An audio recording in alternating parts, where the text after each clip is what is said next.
really what RevOps does is it gives you the opportunity to look at the predictive side and really start to look more upstream at what are we doing? What do we need to do to get this outcome?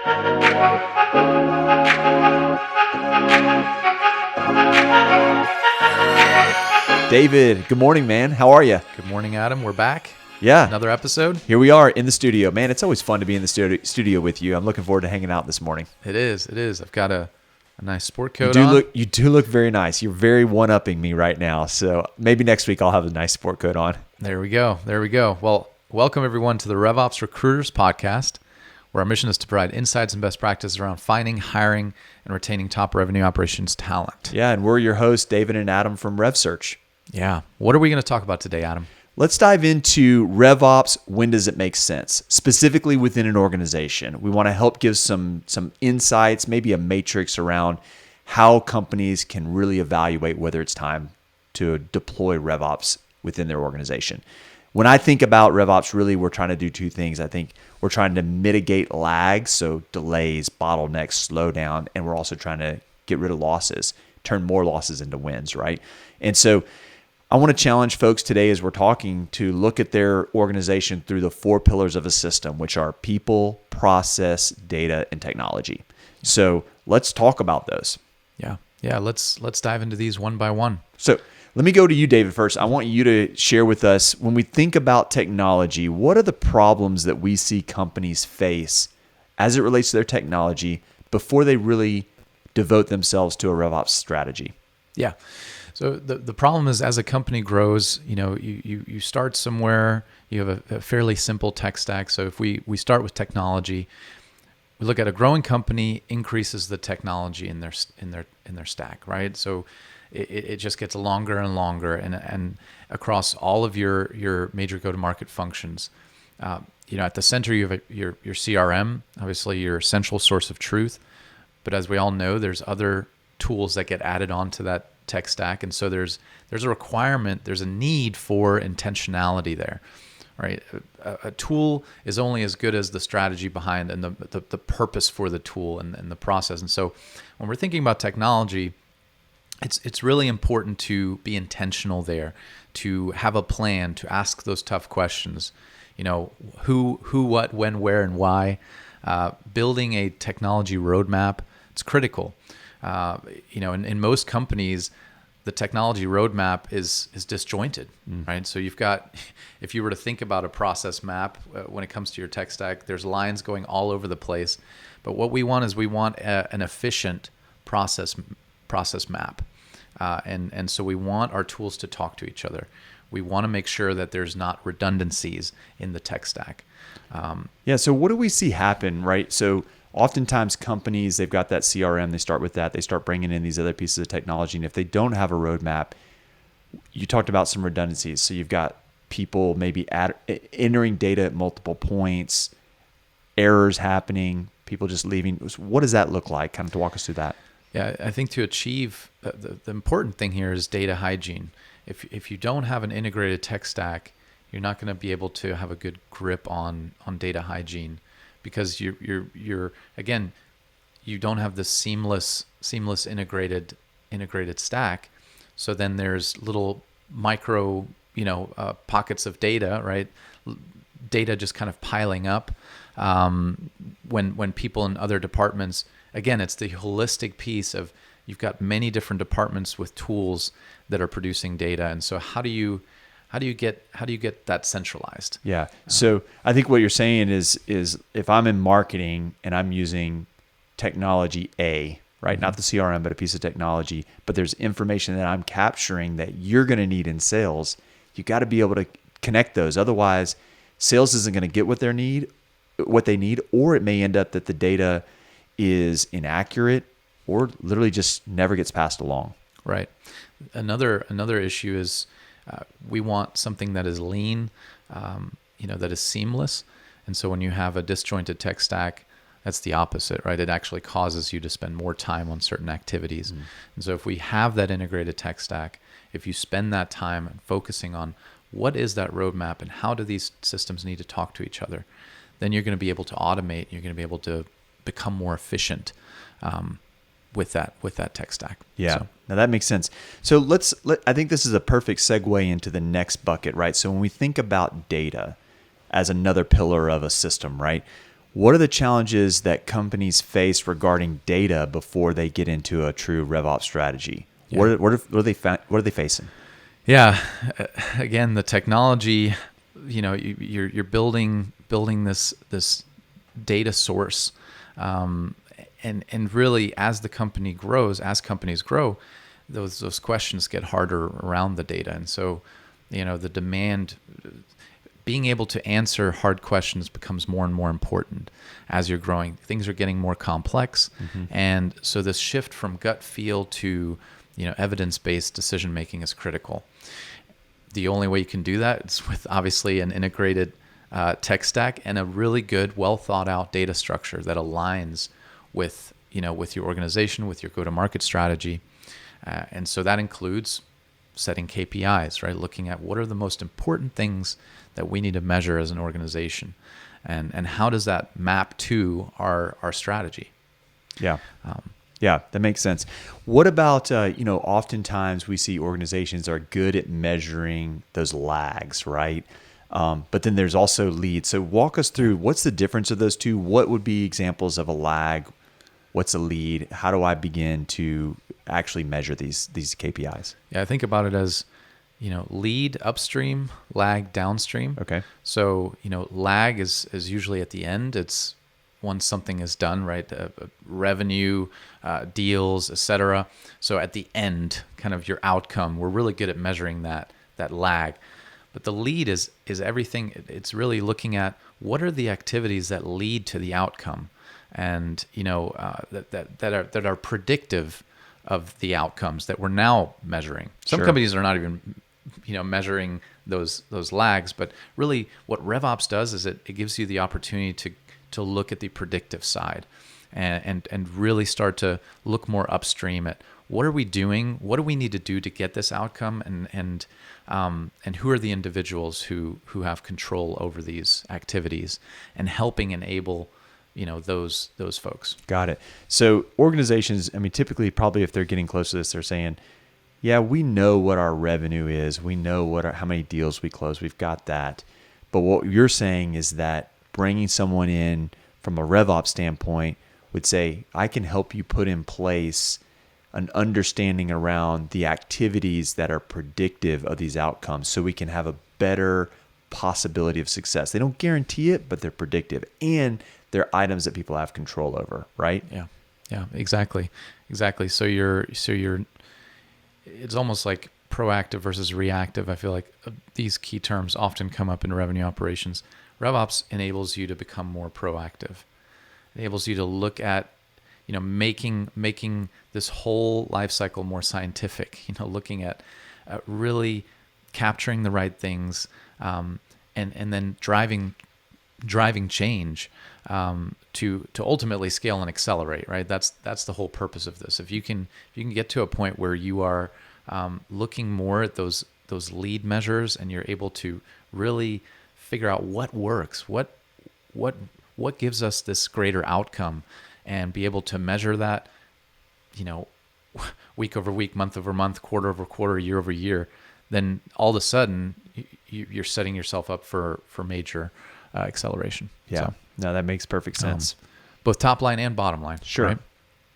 Great, Adam. So now I'm going to turn it over to you. So we'll switch the conversation. Let's talk about processes. What issues have we observed in companies prior to committing to RevOps?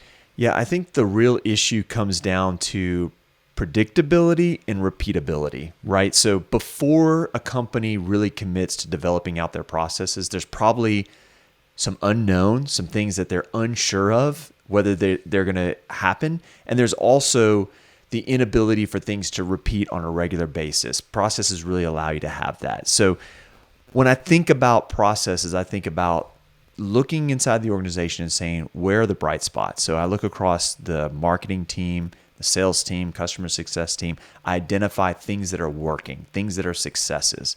And then we go in and we look at those and say, okay, how can we operationalize those? How can I take maybe this one person who's a superstar, who's an outlier? How can I take what they do and make it easier for other people to repeat that? to do those same activities. That's really what a process is, right? We're developing it out. And so you're looking at automations. The other thing that we see that people do is oftentimes I see people solving process issues with adding personnel, with adding people, with adding headcount. So for example, if I'm running a sales team, I'm VP of sales, I've got a bunch of sales folks underneath me, I realize it's really cumbersome for my salespeople to get a quote out the door. What do I think? First, possibly, I'm thinking, well, if I go hire a support sales folks to come on, now these people will do these activities that my sales team don't have time to do. They'll build a custom quote, they'll hand it off to the salesperson will then deliver it to the customer. Well, the issue there is that that's not scalable. I'm going to always have to have that 1-to-3 relationship, that 1-to-4 relationship. So as I hire more salespeople, I've got to hire more support folks. In a process development, I'd look at what technology do I already have? You talked about technology. What data do I already have? How can I allow the system to really carry the weight here? How can I build the system, build a process so that sales folks don't have to have as much support, but they also don't have to do all these manual tasks over and over and over that they hate or they're not great at or that just eat up a bunch of their time. So really that's what I look at is how can I build my processes in a way that they're predictable, they're repeatable, and that the system carries the weight. That's good. That's really good. Yeah, thinking the one-to-one and one-to-many, it really captures the idea of scale, right? Scalability in that, and allowing your process to enable that scale. So now you can have a group of folks do their work a lot better at scale by just focusing on getting that piece right, developing that system out to be your strength. So that was really good. So the last bucket we want to look at is around people. What problems might a company face as it relates to their people prior to deploying a RevOps strategy? Yeah, I mean, I really think it goes back to kind of the other 3 buckets that we talked about. They really support the people side of it. But really, it's over and over, we've seen companies hire quality individuals that don't turn out to be quality employees. And I really think it's less about the people and it's more about the organization. What I mean by that is, I don't think people apply for jobs, go through all the work of getting a good job just to think, hey, I want to go in and really stink at my job today. Like I want to go fail. I want to not hit goal. I want to not do the work that's needed to be successful. I don't think people do that. I think most people wake up and say, I'd love it today if today was a successful day for me. And if that benefits the company and me, I'm all for that, right? The problem is that when we don't have the other 3 buckets that we talked about developed, if we don't have processes in place that allow good people to be successful within their role, then we're in a situation where from a hiring standpoint, from a people standpoint, we're just always on the hunt for unicorns. We're always on the hunt for people that can be successful with no structure. And there's just not many people out there that can accomplish that on a regular basis. And so what happens then is as leaders, we become frustrated in the lack of production of our team.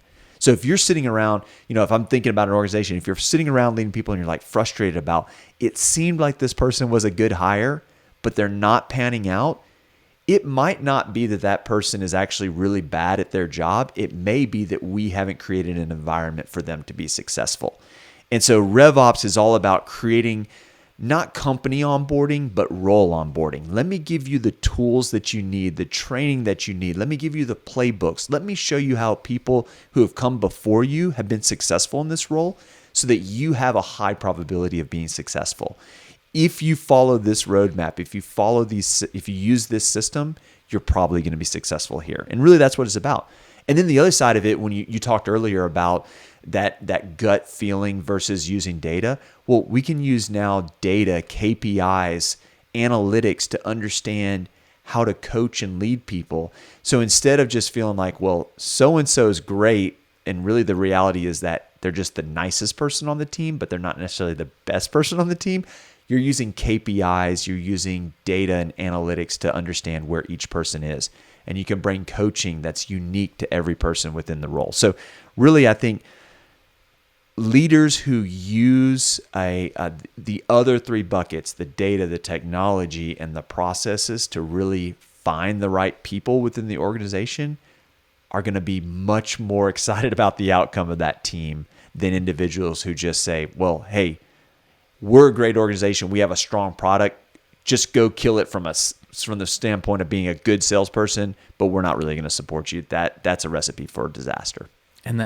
So what I'm hearing you say is that system enables you. Then you have people that know what they're doing, people that are enabled, that have good processes to follow. You have a good system, and they're going to be able to serve your customer better. Of course. Right? That's the first thing I thought about is, if you don't have that, then the customer journey is broken.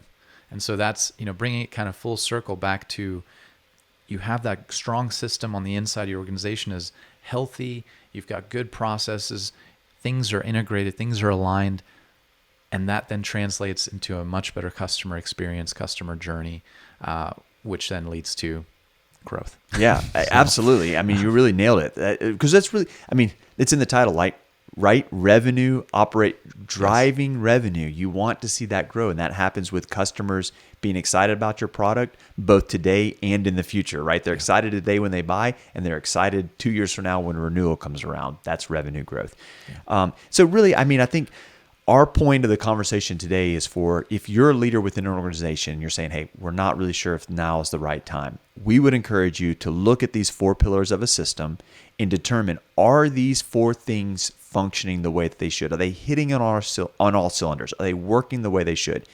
If they're not, bringing in a RevOps person might be the answer, might be the solution.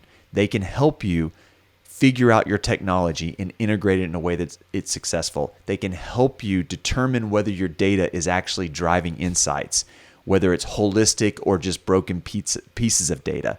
They can help you determine the process side and really develop that out. And then they can also help make sure the people that you hire are successful. So really, it's a great tool to evaluate where you are on that RevOps journey. Yeah. This was a great conversation, Adam. Yeah. Thank you guys for tuning in. Thanks for listening to this week's episode of the RevOps Recruiters podcast. If you enjoyed it, we'd love it if you subscribe. You can do so on YouTube, Apple, Spotify, or wherever you get your podcasts. Also, if you've got feedback on things you'd like to hear us discuss on the podcast, leave a comment on YouTube and we'll check it out there. Finally, if you're looking to make your first or next RevOps hire, we'd be happy to talk to you about that. You can schedule a time to connect with us on our website at www.revsearch.io. Again, thanks for listening.